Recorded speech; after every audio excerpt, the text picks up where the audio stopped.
तो hello student, कैसे हैं आप सभी। आपके लिए इंपॉर्टेंट वीडियो लेके आ चुके हैं जिसमें आज हम डिस्कस करेंगे यूनिवर्सल लॉ ऑफ ग्रेविटेशन। आपके स्कूल में चैप्टर चल रहा होगा बट बच्चों को दिक्कत आ रही होगी sir universal law of gravitation क्या है।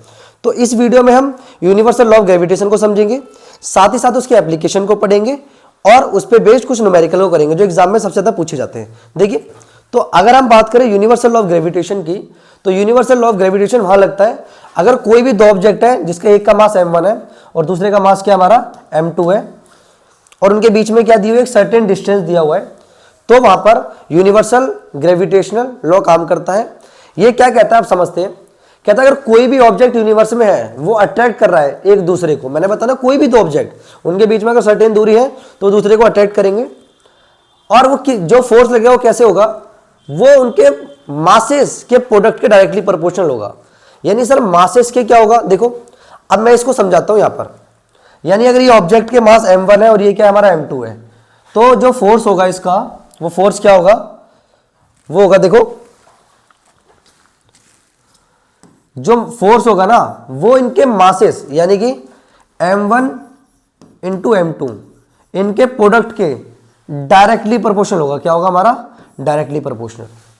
सर डायरेक्टली प्रोपोर्शनल का मतलब क्या होता है बेटा, डायरेक्टली प्रोपोर्शनल का मतलब ये होता है अगर मासेस बढ़ेंगे तो फोर्स भी बढ़ेगा, अगर मासेस बढ़ेंगे तो फोर्स भी बढ़ेगा, और अगर मास घटेंगे तो क्या होगा हमारा, फोर्स भी घटेगा। यानी कि अगर मैं बात करूं दो ऑब्जेक्ट है, एक 10 किलो का और एक 20 किलो का, उनके बीच में एक फोर्स लग रहा होगा, और दो ऑब्जेक्ट है, एक 100 किलो का और एक 200 किलो का है, तो उनके बीच में मासेस बढ़ा तो फोर्स ऑफ अट्रैक्शन भी क्या होगा, बढ़ जाएगा। यहां तक बात समझ आ रही है। चलिए, अच्छा दूसरा क्या कह रहा है, इनवर्सली प्रोपोर्शनल होता है square of distance between them. यानी कि जो फोर्स है ना इनके बीच में जो डिस्टेंस दिया हुआ है इसके स्क्वायर के इनवर्सली प्रोपोर्शनल होता है। सर इनवर्सली प्रोपोर्शनल का मतलब क्या होता है, देखो अभी आप 9th क्लास में है, अभी जो भी आपकी बेसिक गलतियां हैं, जो भी आपने 9, 10 में है वो सब सीख लो बेटा। 11th क्लास में आपको साइंस लेनी है तो आपकी छोटी छोटी गलतियां, वहां पर क्या होंगे, बड़े टॉपिक्स आएंगे और बड़े टॉपिक्स आएंगे तो वहां पर काफी ज्यादा प्रॉब्लम होंगी। आपको यहां पर डायरेक्टली प्रोपोर्शनल समझ आ गया। इनवर्सली देखो, इनवर्सली में क्या होता है, अगर डिस्टेंस बढ़ेगा तो फोर्स क्या होगा, घटेगा। यानी अगर एक बढ़ेगा तो दूसरा क्या होगा, घटेगा, और अगर मान लो डिस्टेंस घटेगा तो फोर्स क्या होगा, बढ़ेगा। सर मुझे ये बात समझ नहीं आई। देखो अगर मान लो दो ऑब्जेक्ट है, ठीक है, उनके बीच में दूरी क्या है, कम है, तो फोर्स क्या लगेगा, ज्यादा लगेगा। और दो ऑब्जेक्ट है उनके बीच में दूरी कितनी है, 2r है, तो डिस्टेंस बढ़ेगा तो फोर्स ऑफ अट्रैक्शन क्या होगा, कम होगा। तो यहां तक बात समझ आ रही है। ठीक है, देखिए अगर हम इन दोनों इक्वेशन से देखें तो हम क्या सीखते हैं कि फोर्स जो है हमारे प्रोडक्ट ऑफ मासेस के डायरेक्टली प्रोपोर्शनल है और डिस्टेंस की इनवर्सली प्रोपोर्शनल है। अगर मैं इन दोनों इक्वेशन को कंबाइन करता हूं तो देखो क्या आएगा, नेक्स्ट स्लाइड पे देखते हैं। देखो हमने क्या पढ़ा, अभी देखो हमने पढ़ा कि जो फोर्स होता है वो डायरेक्टली प्रोपोर्शनल होता है मास के प्रोडक्ट के और इनवर्सली प्रोपोर्शनल होता है किसके, हमारे डिस्टेंस के स्क्वायर के। तो इसको इक्वेशन फर्स्ट मान रखा था हमने वहां पे, और यहां पर क्या हो जाएगी इक्वेशन हमारी सेकंड। कोई दिक्कत नहीं है सर यहां तक। अगर मैं इन दोनों इक्वेशन को कंबाइन करूं from equation first and second, तो हम क्या देखते हैं, देखो फोर्स ये सेम रहेगा और m1 मल्टीप्लाई m2 अपॉन में r²। अब ध्यान से देखो जो मासेस है वो डायरेक्टली प्रोपोर्शनल है और जो डिस्टेंस है वो क्या हमारा इनवर्सली प्रोपोर्शनल है। अब क्या होगा बेटा, हम डायरेक्टली प्रोपोर्शनल साइन हटाएंगे और एक कांस्टेंट लगा देंगे। वो कांस्टेंट क्या होगा हमारा, कैपिटल G, और क्या होगा m1 m2 अपॉन में r²। सर ये जो G आया है ये क्या होता है हमारा, ग्रेविटेशनल कांस्टेंट होता है, ये ध्यान रखना है आपको, ग्रेविटेशनल कांस्टेंट। इसकी वैल्यू भी याद रखनी है, साथ ही साथ को इसकी यूनिट भी याद रखनी है। इसकी वैल्यू क्या होती है बेटा, 6.67 इंटू में 10⁻⁻11 न्यूटन मीटर स्क्वायर पर kg स्क्वायर। सर यहां तक हमें कोई दिक्कत नहीं है।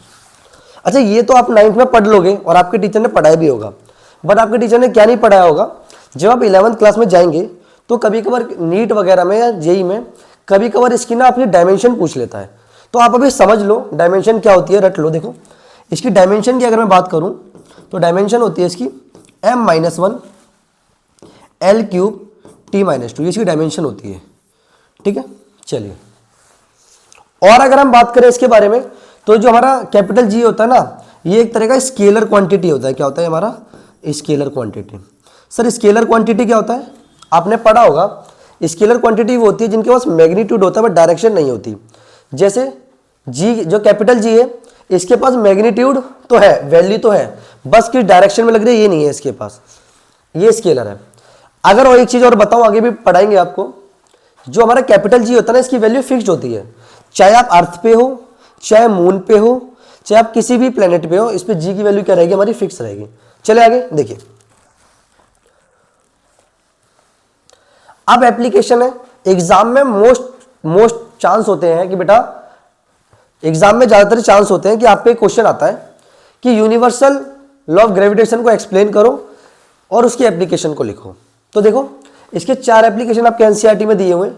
पहला एप्लीकेशन क्या है, पहला एप्लीकेशन है कोई भी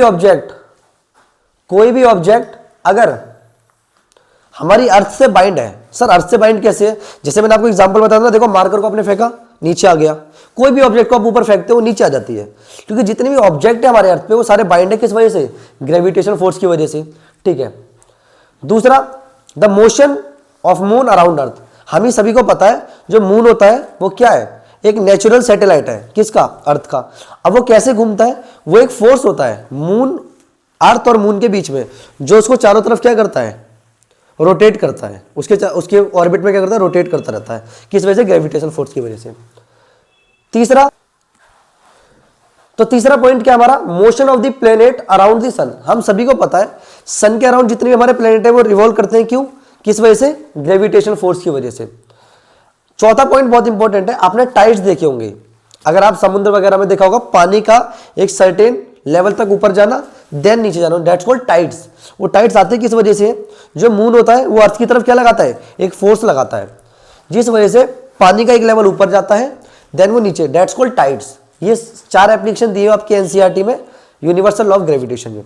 इस पर अब बेस्ड हम कुछ न्यूमेरिकल्स करते हैं। देखो अब ये क्वेश्चन क्या है, ये क्वेश्चन एग्जाम में बहुत बार पूछा जाता है। देखो यहां पर वाई वट फ्रैक्शन लिख दो, फ्रैक्शन ज्यादा अच्छा लगेगा।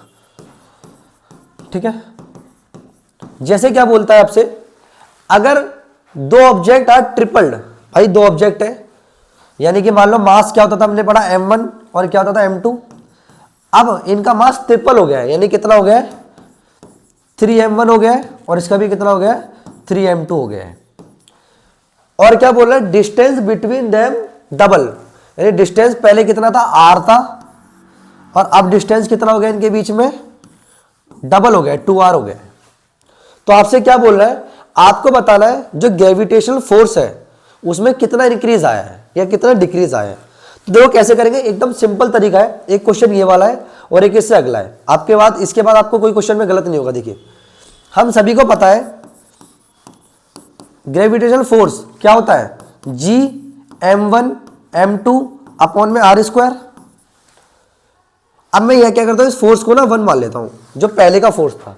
जब हमारा इनिशियल मास दिए थे तो फोर्स क्या था, F1 था। अब क्या है, अकॉर्डिंग टू क्वेश्चन अब फोर्स क्या हो गए हैं, सेकंड फोर्स को मान लिया F2, वो क्या होगा, G m1 कितना हो गया बेटा, 3m1, और m2 कितना हो गया हमारा, 3m2, अपॉन में r कितना हो गया, 2r का स्क्वायर। यहां तक सर कोई दिक्कत नहीं है। अब देखो ये कितना हो जाएगा आपका, नंबर्स को देखो, 9 और 2 का स्क्वायर कितना हो जाएगा हमारा, 4, मल्टीप्लाई, अब क्या है, G m1 m2 अपॉन में r²।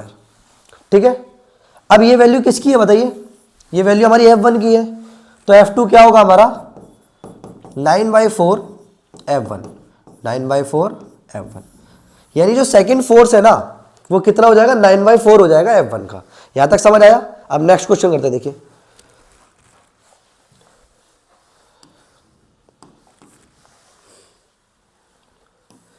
अब सेकंड, यहां भी परसेंटेज नहीं है, फ्रैक्शन कर लेते हैं, फ्रैक्शन।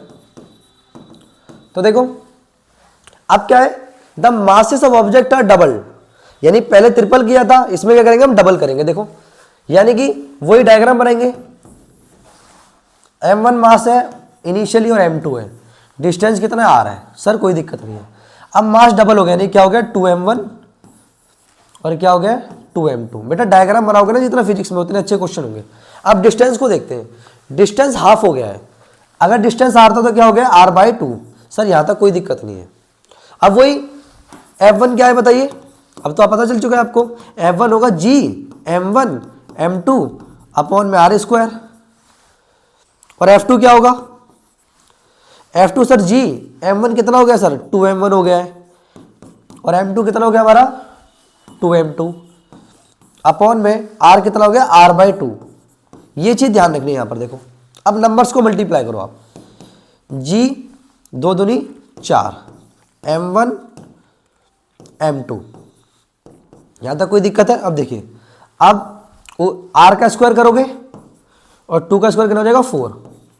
आप यहाँ से क्या करोगे, इसको पलटाओगे यहाँ से, तो कैसे करेंगे हम, g 4 आगे आ जाएगा, m1 m2 ये 4 ऊपर जाएगा और r स्क्वायर नीचे आ जाएगा।